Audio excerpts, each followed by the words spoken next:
নমস্কার, জ্যোতির্ময় দেবশ্রী।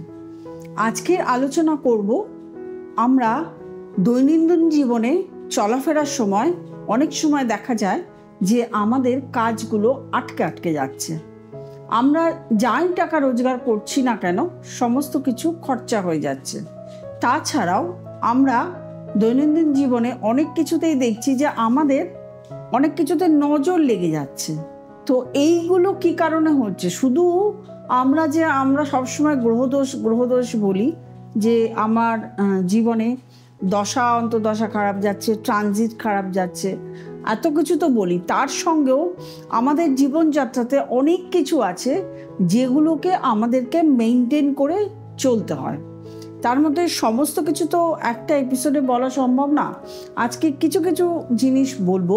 যেমন আমরা কারো কাছ থেকে কিছু জিনিস গিফট পাচ্ছি, সেই গিফট পাওয়া জিনিসটা আমরা কিভাবে ব্যবহার করব, বা কারো জামা কাপড়, জুতো, পেন, রুমাল এগুলো নিয়ে ব্যবহার করছি, সেগুলো কোনটা করা ঠিক কোনটা করা ঠিক না।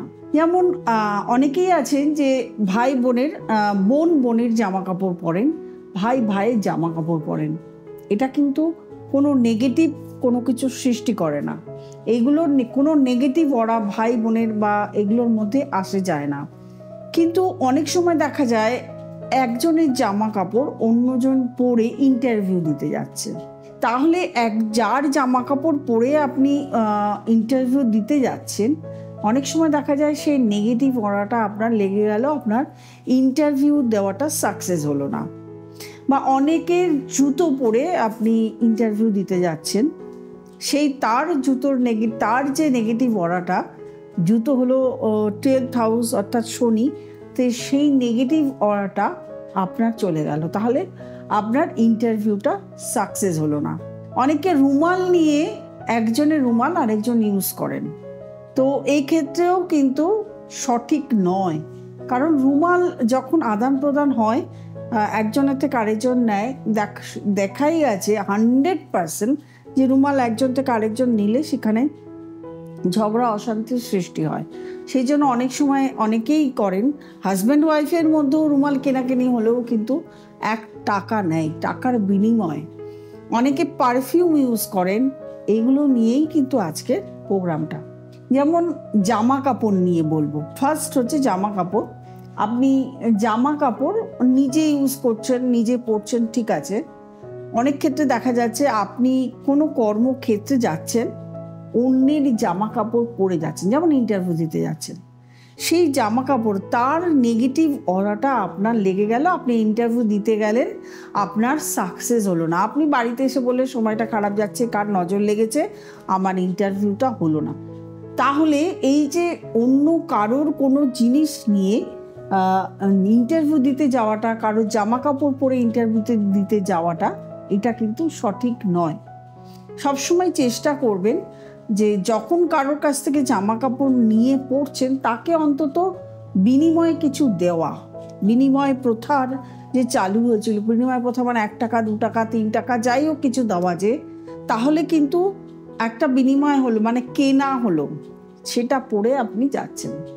রুমালটাও কখনো কারোর কাছ থেকে নিয়ে ইউজ করবেন না, সেখানেও বিনিময় প্রথা, 1 টাকা হলেও আপনি দেবেন, দিয়ে রুমালটা ইউজ করবেন। চেষ্টা করবেন সবসময় নিজের জিনিস ইউজ করা, নিজের জিনিস পরা, নিজের জিনিস নিয়ে পরে গিয়ে ইন্টারভিউ দেওয়া। অনেক সময় অনেকের জামা কাপড় পরেও দেখা গেছে যে তার শরীর খারাপ হচ্ছে।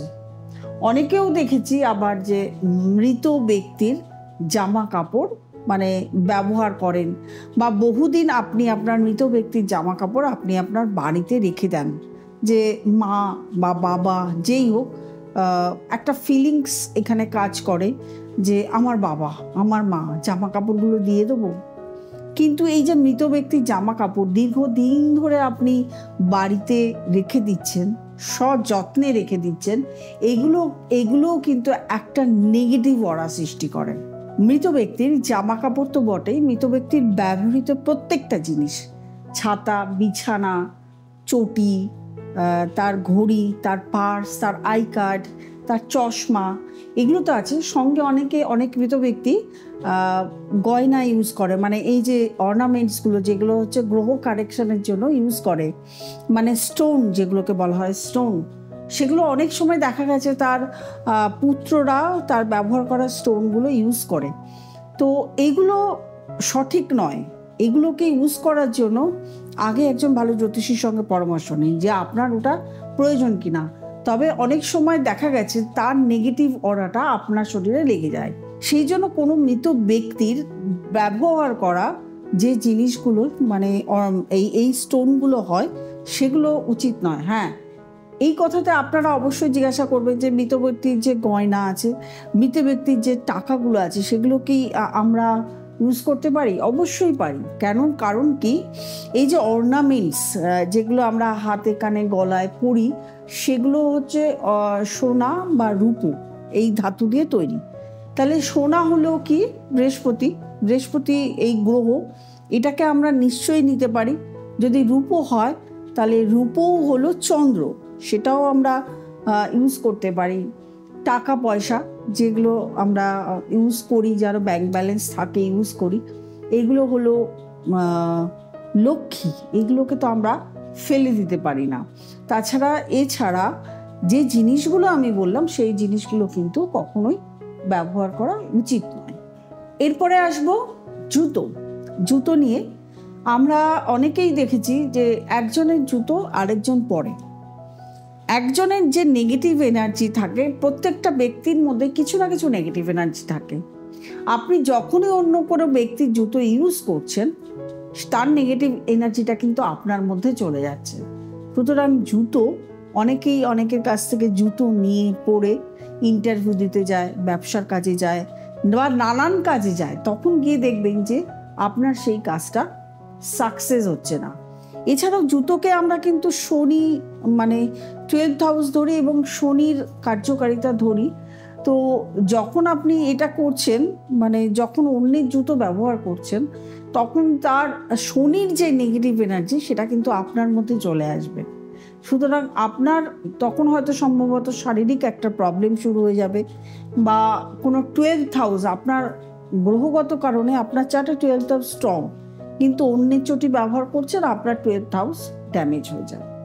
তো এগুলো একটু ভেবে চিন্তে করা উচিত। ঘড়ি অনেকেই ইউজ করেন, মৃত ব্যক্তির বা অন্যের ঘড়ি পরে ইউজ করে দেখেন, কিছুদিন দেখেন, ইউজ করেন। এটাও কিন্তু কখনো করা উচিত না। আপনি যদি পুরুষানুক্রমে আপনি বাড়ির থেকে কারো একটা পুরুষানুক্রমে একটা ঘড়ি পেলেন, সেটাও কিন্তু ইউজ করা উচিত না, কারণ সেটাও কিন্তু নেগেটিভ এনার্জির সৃষ্টি করে। আপনাকে কেউ পারফিউম গিফট করলো, সেটা কিন্তু আপনি ইউজ করতে পারেন, কিন্তু আপনি কারোর একটা পারফিউম পছন্দ হয়েছে, সেটা বাড়িতে নিয়ে এসে আপনি ইউজ করছেন, এটা কিন্তু ঠিক নয়। এটাতেও নেগেটিভ এনার্জি সৃষ্টি করে। যখন আপনার ওই পারফিউমটা পছন্দ হচ্ছে, আপনি তাকে কয়েকটা টাকা দিয়ে সেটা এনে আপনি ইউজ করুন, সেক্ষেত্রে দেখা যাবে আপনার ক্ষতি কিছু হচ্ছে না। এইরকমভাবেই জামা, জুতো, ঘড়ি, এরকমভাবে কারোর ওয়ালেট, কারোর পার্স, কোনো মৃত ব্যক্তির পার্স বা অন্যের পার্স আপনি ইউজ করছেন, যে ব্যক্তির পার্স ইউজ করছেন তার নেগেটিভ এনার্জি আপনার মধ্যে এসে যাচ্ছে। রুমাল, আপনি কাউকে রুমাল গিফট করেছেন, তাহলে সেই ব্যক্তির কাছ থেকে অবশ্যই কিছু টাকা নিয়ে নেবেন।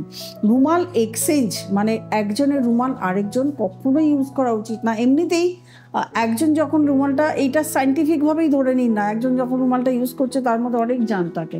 আপনি যখন ইউজ করতে যাচ্ছেন, সেই জার্মটা আপনার মধ্যে চলে যাচ্ছে। হ্যাঁ, নতুন রুমাল যদি আপনারা গিফট পান, তাহলে অবশ্যই একটা টাকা দিয়ে দেবেন।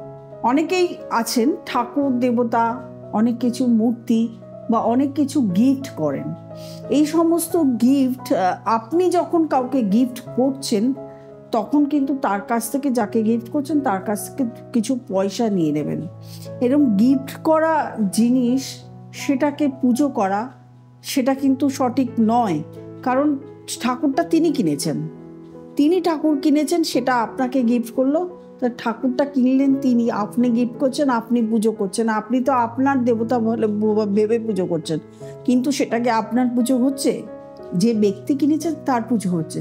তাহলে এইগুলোকে একটু ভেবে নেবেন, নিয়ে যদি এই দৈনন্দিন জীবনের চলাফেরার মধ্যে যদি এগুলোকে নিয়েও চলেন, তাহলেও দেখবেন আপনার বার্থ চার্টে সব যদি খারাপ থাকে তাও কিছুটা আপনার পজিটিভ এনার্জি আপনার লাইফে থাকবে, এবং সেই পজিটিভ এনার্জি নিয়ে আপনি অনেকটা পজিটিভ হবেন।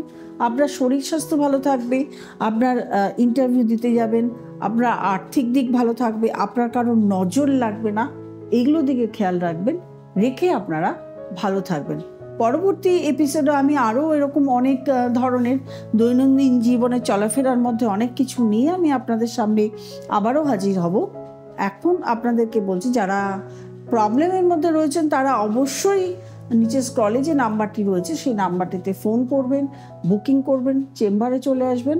আর যারা নতুন প্রোগ্রাম দেখছেন তারা অবশ্যই লাইক করবেন, কমেন্ট করবেন, শেয়ার করবেন এবং সাবস্ক্রাইব তো করবেনই, নোটিফিকেশান বিলটা বা অল বিলটা প্রেস করতে ভুলবেন না।